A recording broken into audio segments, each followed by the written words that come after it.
अब कंटेम्प्रेरी और world politics, समकालीन ये वाली बुक है आपकी, समकालीन विश्व राजनीति का चैप्टर नंबर 7, जिसको कहा जाता है वैश्वीकरण, और यह है ग्लोबलाइजेशन। कि भाई क्या होता है ग्लोबलाइजेशन, और मतलब ये क्या क्यों होता है, क्या फ़ायदे होते हैं, क्या नुकसान होते हैं, वर्ल्ड के लेवल पे इसको क्यों देखा जा रहा है, इस वजह से, और पॉलिटिक्स में क्यों इंक्लूड किया गया है। तो इस चैप्टर में हम यही सब चीज़ें पढ़ेंगे कि वैश्वीकरण जो है वो क्या होता है, क्या क्या कारण है, अच्छा होता है, बुरा होता है। ठीक है, तो इसमें देखेंगे वर्ल्ड ग्लोबलाइजेशन क्या होता है। ग्लोबलाइजेशन का मतलब होता है वैश्वीकरण, वर्ल्ड वाइड इंटरकनेक्शन। अब ये देखा जाएगा कि जो वर्ल्ड वाइड इंटरकनेक्शन होना चीज़ों का, अब एक कंट्रीज है आज के टाइम पे दूसरे कंट्रीज के ऊपर तो डिपेंडेंट है, इंडिपेंडेंट तो है नहीं। क्यों डिपेंडेंट, मतलब इंडिपेंडेंस तो वैसे है, लेकिन क्या हुआ है दूसरी कंट्रीज के ऊपर डिपेंडेंट कंट्रीज है। क्यों? क्योंकि वैश्वीकरण बहुत ज़्यादा बढ़ रहा है, और ग्लोबलाइजेशन बहुत ज़्यादा बढ़ने की वजह से एक कंट्रीज के जो रिसोर्सेज जैसे इंपोर्ट एक्सपोर्ट बहुत ज़्यादा बढ़ जाना, उसकी वजह से क्या होता है कंट्रीज के बीच में इंटरकनेक्शन होना जाना, कहीं का कल्चर कहीं पर आना, कहीं की ड्रेसेस का पहनावा कहीं पर दिखना, ये सब चीज़ें ग्लोबलाइजेशन में बताई जाती है। तो वर्ल्ड वाइड इंटरकनेक्शन, और यही चीज़ कि आज जो है कंट्रीज के बीच में बहुत ज़्यादा इंटरकनेक्शन जो है वो हो रहा है। अब ये काफ़ी सारे कम्युनिकेशन टेक्नोलॉजी की वजह, मतलब काफ़ी सारे कम्युनिकेशन चीज़ों की वजह से एक दूसरी कंट्री से एक दूसरे की तरफ कम्युनिकेशन करती है, उन सब चीज़ों को पता चलता है कि भाई उस कंट्रीज में क्या क्या चीज़ें यूज़ हो रही है, किस तरीके का पहनावा है, किस तरीके की बोलचाल है, किस तरीके का कल्चर है। और हर एक कंट्री में काफ़ी सारे लोग हैं जो माइग्रेंट्स इधर से उधर करते रहते हैं, इम्पोर्ट मतलब इधर से उधर आना जाना जो है वो लगे रहते हैं, तो इनकी वजह से उनका जो कल्चर है वो भी मिक्स हो जाता है। तो ग्लोबलाइजेशन सिर्फ चीज़ों का ही नहीं होता, ग्लोबलाइजेशन आइडिया का, रिसोर्सेज का, पीपल्स का भी होता है, काफ़ी सारे फ्लो होता है। तो world wide interconnection because it is a concept fundamentally deals with the flows. ये किस चीज़ के साथ रिलेट करता है? फ्लो के साथ। फ्लो का मतलब है इधर से जैसे कि चीज़ों का, किसी चीज़ों का फ्लो होना। अब सिर्फ चीज़ों का ही फ्लो नहीं होता इसमें, ग्लोबलाइजेशन में चीज़ों का फ्लो नहीं होता, आइडिया का भी फ्लो होता है। जैसे एक कंट्री से आइडिया दूसरी कंट्री में जाना, कि भाई एक कंट्री में वहाँ देखी कि भाई उस तरीके में ये सब चीज़ें थी, उस कंट्री के आइडिया जो है मतलब वहाँ से आइडिया लिया, और उस कंट्री की तरह दूसरी कंट्रीज ने भी वो चीज़ें स्टार्ट कर दी, करनी शुरू कर दी। तो यही होता है कि ग्लोबलाइजेशन में सिर्फ चीज़ों का फ्लो नहीं होता, आइडिया का, गुड्स सर्विसेज का, कैपिटल्स का और पीपल्स का, इन सब का भी फ्लो इसमें होता है। तो पहले हम आइडिया का फ्लो देखेंगे, इसमें क्या है फिर गुड्स और सर्विसेज का, कि चीज़ों का और सेवाओं का फ्लो। चीज़ों का फ्लो तो पता है, लेकिन सेवाओं का फ्लो कैसे होता है? सेवाओं का फ्लो ऐसे होता है जैसे कि भाई कोई कंट्री है, यहाँ पे कोई चीज़ें नहीं मिल रही, जैसे कोई किसी तरीके की कोई चीज़ें सिखाता है, तो ये सेवा दूसरी कंट्री में दी जाए। तो ऐसे क्या हो जाता है, किसी तरीके की कोई हेल्प की जाए, सर्विसेज जो है वो दी जाए उस कंट्री में, कॉलिंग के सर्विसेज, किसी भी तरीके की इंटरनेट सर्विस, मतलब किसी तरीके की जो हेल्प वो की जाए, किसी तरीके की हेल्प जैसे डॉक्टर की, इस तरीके से चीज़ें कही जाती है। तो आइडिया का भी फ्लो, और उसके गुड्स से सर्विसेज, कैपिटल का फ्लो, फिर आ जाता है पीपल्स का फ्लो। पीपल का फ्लो कैसे होता है? माइग्रेशन, एक कंट्री से दूसरी कंट्री में लोगों को जाना, ठीक है, ये हो जाता है। अब जो ग्लोबलाइजेशन तो है, इसके फायदे तो है, लेकिन इसके फायदे भी और इसके नुकसान भी है। ग्लोबलाइजेशन के भाई नुकसान क्या, फायदे तो क्या है, फायदे को क्या है, टेक्नोलॉजी बढ़ जाती है, ये सब चीज़ें हो जाती हैं। अब इसके नुकसान क्या है, जो ग्लोबलाइजेशन के नुकसान क्या है, ग्लोबलाइजेशन के जो नेगेटिव पॉइंट्स क्या है। अब जैसे क्या हो जाता है, एक लोकल पीपल है, वो यहाँ पे चीज़ें कर रहा था, अपना खा पी अच्छे से रहा था, यहाँ पे सब चीज़ें हो रही थी। बाहर की कंट्री अपने हैंडीक्राफ्ट में चीज़ें बनाता था, लोकल लेवल पे इसकी थोड़ी चीज़ें थी, वो जैसे 10 रुपए की बिक रही थी। अब बाहर से चीज़ें आई ग्लोबल, और बहुत सारी चीज़ें आई, ठीक है, बाहर से एक्सपोर्ट इम्पोर्ट जो है वो हो गया, बाहर से चीज़ें आई। अब जो बाहर से चीज़ें आई तो थी, लेकिन ये चीज़ें किस में बनी, मशीन से बनी, ये चीज़ें किस चीज़ में बिक रही थी? 5 रुपए में बिक रही थी। अब जो लोग, एक तो चीज़ बन रही थी हाथ से, जो कि 10 रुपए में बिक रही थी, और इसके पास कम भी थी, इतनी ज़्यादा वेराइटीज़ नहीं थी। और एक तरफ चीज़ें थी जो कि बहुत सारी थी, इसके रेट भी कम थे और काफ़ी सारी वेराइटीज़ भी थी। तो लोग किसकी तरफ ज़्यादा अट्रैक्ट हो गए? इसकी तरफ अट्रैक्ट हो गए, और इसको इग्नोर कर दिया। तो ये क्या हुआ, ये जो लोकल लोग थे उनको काफ़ी ज़्यादा इस चीज़ों ने असर किया, ठीक है। ग्लोबलाइजेशन फ़ायदे देता था, लेकिन इसने नुकसान भी बहुत किया जो लोकल लोग से। फिर इन जो लोकल पीपल्स थे, इनके पास और कोई टेक्नोलॉजी तो नहीं थी, क्या चीज़ें थी, तो इन्होंने अटेम्प्ट टू सुसाइड किया। काफ़ी सारे लोगों ने, जो लोकल लोग थे, उनकी दुकानों को, इन सब चीज़ों को बहुत असर हुआ, तो काफ़ी सारे लोगों ने सुसाइड की, काफ़ी सारे लोगों ने अपना काम छोड़ दिया, ये सब चीज़ें हो गई। क्योंकि ये बहुत ज़्यादा मतलब कम्पीट करेंगे, इन सब मार्केट से कम्पीट करना it is not easy. So efforts local business, ये काफ़ी सारे लोगों को, लोकल बिज़नेस को इफ़ेक्ट है। अब ग्लोबलाइजेशन है, जो वैश्वीकरण है, उसके क्या-क्या कारण, जो ग्लोबलाइजेशन जो है उसके क्या-क्या कारण होते हैं। टेक्नोलॉजी डेवलपमेंट, ये क्या करती है, टेक्नोलॉजी डेवलप करने की कोशिश करती है। मतलब टेक्नोलॉजी, अब जैसे एक कंट्री ने टेक्नोलॉजी अपनाई तो दूसरी कंट्री, अच्छा ऐसा दिख रहा है, दूसरी कंट्री भी उस कंट्री में अपनी टेक्नोलॉजी जो है वो उसी को अपनाएगी, वहाँ से भाई कहेगी भाई ये टेक्नोलॉजी तो बढ़िया, हमें भी अपनी कंट्री में यूज़ करनी चाहिए। तो ग्लोबलाइजेशन क्या है, इससे टेक्नोलॉजी बढ़ी, बहुत ज़्यादा टेक्नोलॉजी, इंटरनेट का डेवलपमेंट हुआ, टेलीफोन्स का development increase because of the increase interconnected countries. अब जैसे क्या हुआ कि कंट्रीज का इंटरकनेक्शन बहुत ज़्यादा हुआ, इन सब चीज़ों की वजह से ये सब चीज़ें बढ़ी। अच्छी चीज़ें तो बढ़ी लेकिन बीमारी बढ़ी, जैसे बर्ड फ्लू हो गया, कोरोना वायरस हो गया। अब अच्छी चीज़ें तो आ गई लेकिन फ्लो किसका हुआ, वायरसेस का भी फ्लो हो गया, एक कंट्री से दूसरी जगह वायरस जो है वो ट्रांसफर हो गया। तो अच्छे भी इम्पैक्ट है और नेगेटिव भी। Major economic event take place, और काफ़ी सारे इकोनॉमिक चीज़ें होती हैं। अब इसमें देखा जाएगा कि जो ग्लोबलाइजेशन थे इसके काफ़ी सारे प्रभाव भी थे, कुछ पॉलिटिकल कॉन्सिक्वेंसेस थे, ये मतलब कहते हैं राजनीतिक प्रभाव भी थे, इकोनॉमिक जो थे इकोनॉमिक कॉन्सिक्वेंसेस भी थे, और कल्चरल कॉन्सिक्वेंसेस। अब देखेंगे कि जो पॉलिटिकल कॉन्सिक्वेंसेस ये क्या होते हैं, इसके पॉजिटिव और नेगेटिव इम्पैक्ट क्या होते हैं। जो कहते हैं राजनीतिक प्रभाव है, इसके क्या नेगेटिव और पॉजिटिव चीज़ें। तो पॉलिटिकल कॉन्सिक्वेंसेस क्या होते हैं, it result in erosion of state capacity and ability of government to do what they do. अभी ये इसमें कहा जाता है कि ग्लोबलाइजेशन आने की वजह से जो स्टेट्स थी उनकी कैपेसिटी क्या हो गई है, वो घट गई है, और जो गवर्नमेंट थी जो कुछ अच्छा कर सकती थी, ग्लोबलाइजेशन आने की वजह से उसने सारी चीज़ों से हाथ धो दिया है कि भाई अब हम कुछ नहीं करेंगे, और जो जितना ज़्यादा वो डेवलप कर रही थी अब वो डेवलप करना उसने बंद कर दिया, और काफ़ी सारी जो है उनको दूसरी कंट्रीज़ के ऊपर डिपेंडेंट हो गई है। इट इज़ अ रिजल्ट, क्या देखते हैं कि भैया सही में ऐसा ही है, नहीं है, तो इट क्या भैया सही में ऐसा हुआ है, नहीं, तो is the result in erosion of the state capacity. ये कहता है कि स्टेट की कैपेसिटी को इसने घटा दिया। तो इसके नेगेटिव पॉइंट्स क्या है, नेगेटिव पॉइंट्स क्या है, welfare itself become minimal state. अभी इसने कहा कि जो वेलफेयर स्टेट थे, वेलफेयर स्टेट कहाँ ग्लोबलाइजेशन की वजह से क्या बन गया, मिनिमल स्टेट बन गया।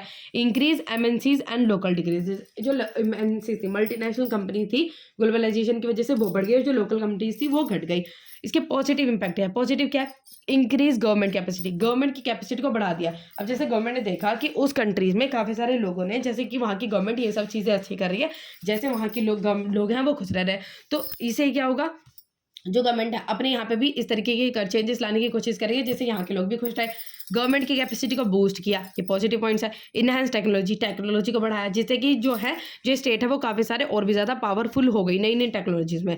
तो ये कुछ पॉलिटिकल कॉन्सिक्वेंसेस थे, राजनीतिक प्रभाव थे, जिसके कुछ नेगेटिव भी थे और पॉजिटिव भी थे, दोनों चीज़ें पढ़ ली। अब इसमें है कि इकोनॉमिक कॉन्सिक्वेंसेस क्या थे, जिसको कहते हैं आर्थिक प्रभाव। आर्थिक प्रभाव क्या था, उसके पॉजिटिव और नेगेटिव पॉइंट्स क्या थे। आर्थिक प्रभाव क्या हुआ, economic flow between countries of world enable greater trade across globe and restriction impose and differentiation. इन्हें कहा कि इकोनॉमिक फ्लो, अब कंट्रीज के बीच में आर्थिक कॉन्सिक्वेंसेस क्या हो गए, कंट्रीज के बीच में फ्लो जो था वो वर्ल्ड वाइड बहुत ज़्यादा हो गया।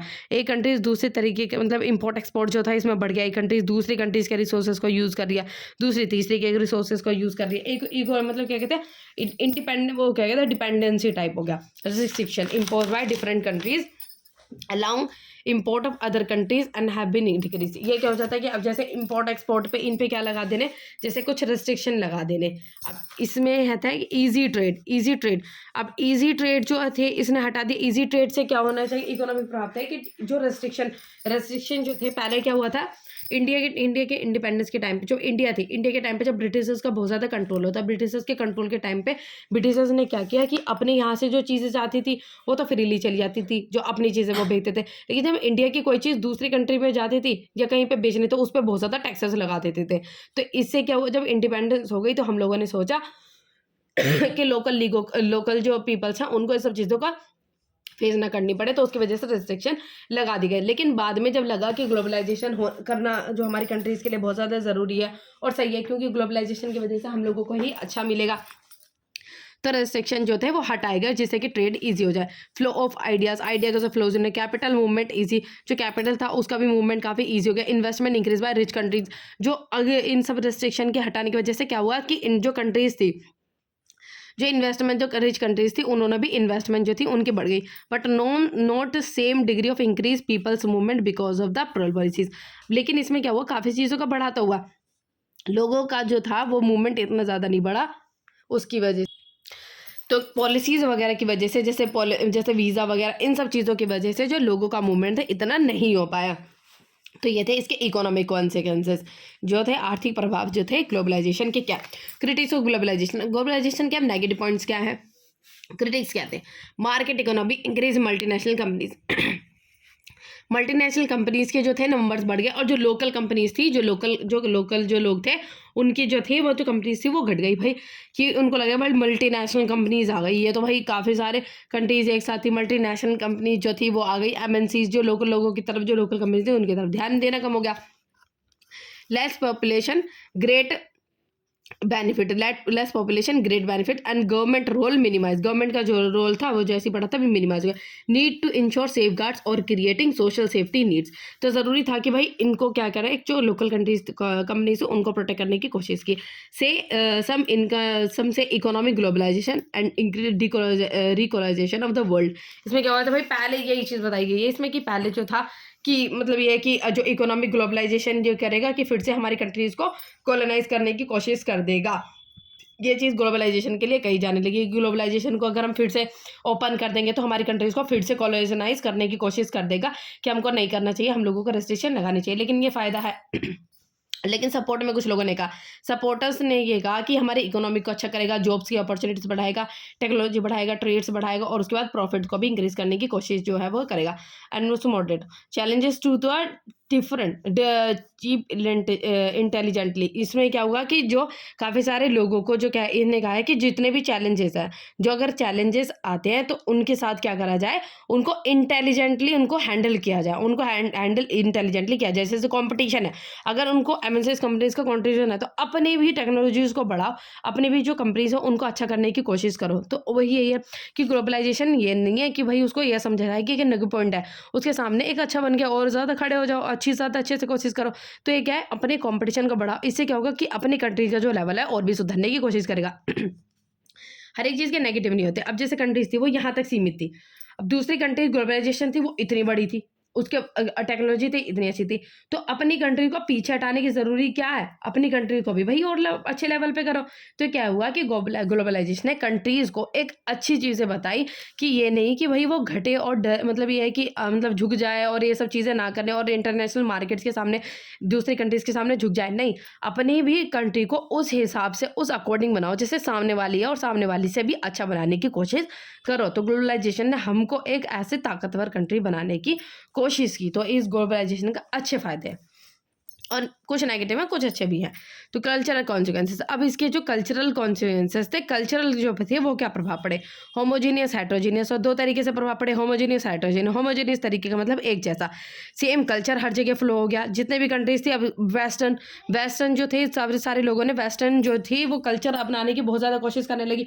अब लोगों के पहनावे में बहुत ज़्यादा एक जैसा होने लगा कि भाई अब जैसे लड़कियों का कुछ पहनावा है, लड़कों को कुछ पहनावा है, सेम सा होने लगा कि हर यहाँ पे भी जाओ तो लड़के इसी तरीके में कपड़े में मिलते हैं, कहीं जाओ तो लड़के उस तरीके के कपड़े में ही मिलते हैं। तो सेम सा क्या हो गया कि जो सेम कल्चर था वो फ्लो होना शुरू हो गया, वेस्टर्न कल्चर, और वेस्टर्न कल्चर था वो बहुत ज़्यादा स्प्रेड हो गया।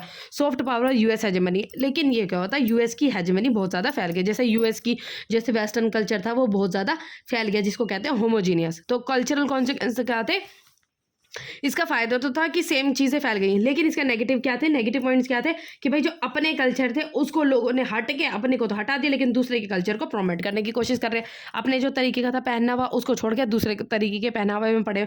तो ये था कुछ होमोजीनियस फैक्टर। हेट्रोजीनियस क्या थे, हेट्रोजीनियस क्या कॉन्सिक्वेंसेस है, इंक्रीज चॉइसेस, पहले लोगों की जो चॉइसेस थी वो एक जगह से सीमित थी, लेकिन उसकी चॉइसेस बहुत ज़्यादा बड़ी हो गई। क्यों, क्योंकि पहले अपनी कंट्री के चीज़ों में थी वो कि भाई हमारी कंट्री में ये सब चीज़ें बनती है, ये सब चीज़ें, लेकिन जब उसको पता चला कि भाई और भी कंट्री है और भी यहाँ पे इम्पोर्ट एक्सपोर्ट मतलब ये है कि और भी कंट्रीज़ की चीज़ें है, तो उसके पास चॉइसेस थी बहुत ज़्यादा बढ़ गई, ये नहीं तो वो ब्रांड, वो नहीं तो वो ब्रांड, दूसरी कंट्री का ब्रांड, इस तरीके से नॉट सेम करते। कुछ कहते हैं कि भाई सेम कल्चर नहीं हुआ, कि ये क्या हुआ, अलग अलग तरीके के कल्चर स्प्रेड हो गए। अब जैसे हमारी कंट्री में एक कल्चर चलता है तो मतलब फॉर एग्जांपल एक कल्चर चलता है, अभी ये ग्लोबलाइजेशन की वजह से दूसरी कंट्रीज़ के भी कल्चर आ गए और तीसरी कंट्रीज़ के भी कल्चर आ गए। इससे क्या हुआ, हमारा जो एक कल्चर था वो बहुत ज़्यादा क्या कहते हैं मिक्सअप हो गया, तो एक कल्चर फ्लू नहीं हुआ, काफ़ी सारे कल्चर जो थे वो आ गए। और यहाँ पे हम इसमें क्या गया कि सेम कल्चर जिसको कहा जाता है वेस्टर्न कल्चर हर जगह फॉलो हो गया।